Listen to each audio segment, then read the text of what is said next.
Alright mga tol, matapos nga ang pahayag ni Xi Jinping ng China's president na walang sino man ang pwedeng pumigil sa China at Taiwan's reunification, hindi natin alam kung ano pinakaplano nila, kung paano nila makukuha ang Taiwan. Sabi rito sa report naman mga kapatid mula sa international news na WION, Taiwan ready to hit Beijing with hypersonic missiles as Xi Jinping threatens conquest, mga kapatid, no?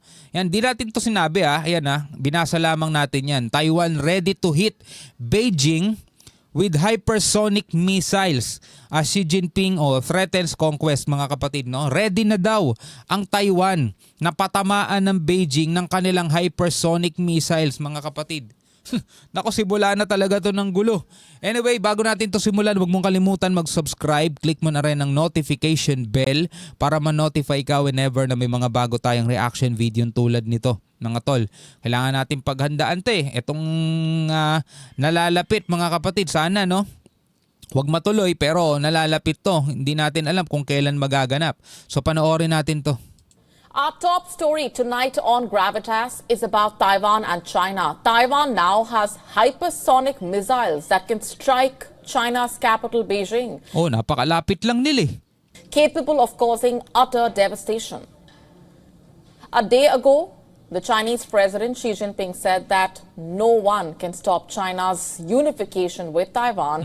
Xi Jinping, remember, has made it clear China will invade Taiwan in 2027, no matter what the stakes are. Natatandaan nyo rin yon, mga tol, yung sinabi ni Xi Jinping na yon, di ba? By 2027, yun nga yung ultimatum nila, yun yung pinaka-deadline nila. No matter what, sabing ganon, kahit na ano mang mangyari, kailangan by 2027 na invade na ng China ang Taiwan. Kaya nga mas lalong tumitindi ngayon, mga tol, yung kanilang ginagawang mga drills, military drills sa palibot ng Taiwan. Diba? So ngayon 2025, mga tol, palapit na ng palapit. Palapit na ng palapit ang deadline na ibinigay ng China na ma-invade itong Taiwan. Siyempre, ang gera, mga tol, hindi nila pwedeng i-underestimate itong Taiwan na baka isipin nila na 2 weeks lang kaya natin yan. Hindi. Minsan inaabot ng 1 taon, 2 taon, katulad na lamang ng Russia to Ukraine. 'Di ba? Inaabot na yan ng 2 taon, mga tol. So kung by 2027 plano o dapat daw na invade na ng China ang Taiwan, so dapat ngayon pa lang sinisimulan na nila 'yon. At eto na nga, 'di ba? After nung pahayag ni Xi Jinping, mga tol, ng etong pahayag niya bago maghiwalay ang taon, na no one, walang sino man ang pwedeng pumigil pa sa pagsasama o sa reunite ng Taiwan at saka ng China. Baka nga magsimula na sila, mga tol, sa kanilang pagkilos. At ang Taiwan nakaredy na rin naman. As per reports in Taiwanese media, with a budget of $411 million, Taiwan has developed and modified its existing Yunfeng 2. So hindi nila bibigyan ng madaling laban itong China, mga tol. Nakaredy na rin ng Taiwan. Supersonic land attack cruise missile into the Qingtian hypersonic cruise missile, and this missile has reportedly entered mass production and gradually is being delivered to the Taiwan Air Force for deployment, marking the first time, reportedly, that the Taiwanese military possesses such a weapon. With a range that can reach deep into northern China, as far as Hohhot, the capital of China's Inner Mongolia region. Yan, grabe ang layo ng mararating. Ito yung Taiwan. Hanggang dito kayang umabot. Ito yung pinakaano ng Beijing, capital nila ng Taiwan, ng China. Ito yung China, ito yung pinaka-capital nila, Beijing. So yan, kayang paabutin dyan ng Taiwan yung kanilang hypersonic missile. The missile reportedly has a range of over 2,000 kilometers, and Beijing is located around 1,850 kilometers from Taiwan, meaning the missile is well within the range to strike China's capital. And these missiles can reportedly be launched via mobile missile vehicles. And as per local reports, Taiwan is in the process of acquiring such vehicles from the Czech Republic. That's not all. A National Institute of Science and Technology in Taiwan's Taoyuan city is also working towards upgrading the Qingtian supersonic cruise missile to a hypersonic cruise missile, adding to Taiwan's strike capabilities. But does possessing a hypersonic cruise missile mean that Taiwan can strike China without any major difficulties? Siyempre hindi, no? Not exactly. Tama. Siyempre yung China mga tol, ready rin yan. No? Sa tindi ba naman ng technology nila ngayon, kayang-kaya nilang i-intercept yun. China's HQ-19 is an anti-ballistic missile system that reportedly has a detection range of 4,000 kilometers. And it can intercept targets located nearly 3,000 kilometers away. Oh, see? So, can Taiwan's hypersonic cruise missiles make their way through this system? No one knows yet. But Taiwan may have taken this into account when developing these missiles perhaps. Sa bagay, napag-iisipan na rin ng Taiwan yun habang dine-develop nila yung missile na yan. Alam naman nila teka, merong interceptor itong China. So hindi pwede basta-basta magsasayang lang tayo ng pera, di ba? Magpapalipad tayo ng isang missile na nagkokos ng napakalaking halaga tapos mai-intercept lang nila, di wala ring kwenta, di ba? So siguro pinag-iisipan na rin ng Taiwan yun. Pero ito nga yung mahirap doon kahit na ma-intercept o hindi ma-intercept mga tol, pag nagsimula yung gera dyan, ang problema ng Pilipinas, damay talaga kasi syempre ang dami nating OFW dyan. Unang-una yon, pag-iisipan ng gobyerno kung paano ililikas yun.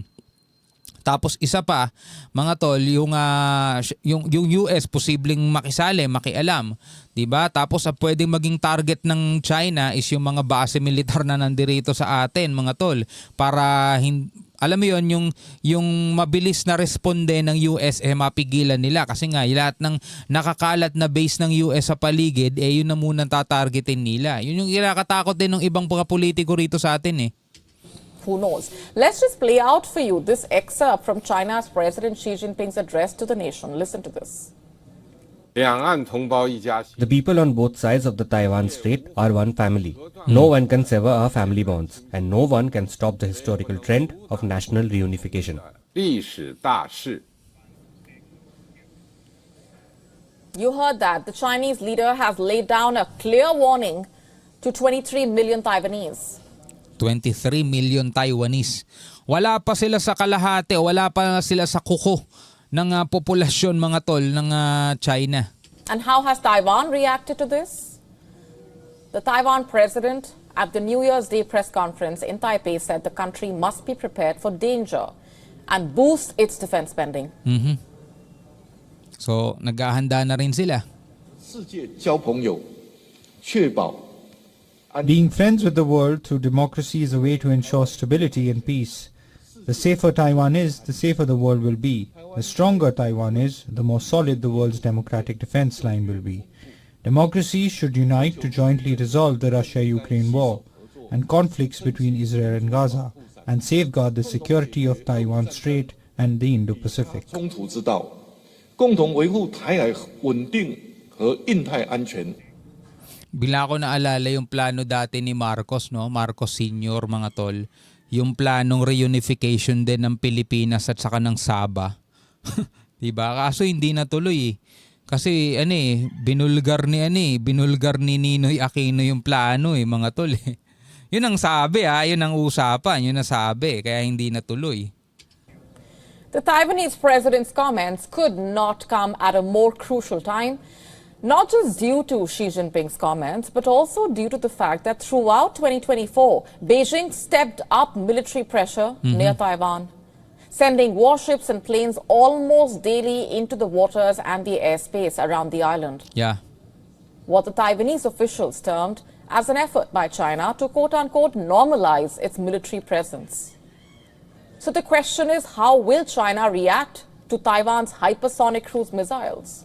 Will it lead to more instances of deployment around the Taiwan Strait with scales surpassing those before? At this point, we don't know the answer to that. What we do know for sure is that tensions between Taiwan and China have reached a more critical juncture. Yan ang ating aabangan mga tol. Pero syempre lagi nating dalangin at sana lagi nating hiling mga tol na wag sana no magkaroon pa ng panibagong gera, lalong-lalo na ito'y napakalapit sa atin. Kasi yung mga nakikita nga nating kaguluhan, 'di ba, dito sa Middle East, 'di ba? Ngayon, kung dito mga tol, no, daming liligas niyan na Taiwanese, syempre. Yung iba magpupuntahan niya sa mga pinakamalapit na bansa na isa pwedeng nilang puntahan mga tol, tawid dagat lang, is yung ditong taas na bahagi ng Pilipinas, mga kapatid, no? So tayo naman, syempre unang-una nating i-rescue dyan mga tol, yung mga OFW natin, no? Pero etong Taiwan kasi hindi to basta-basta magpapatalo lang sa China.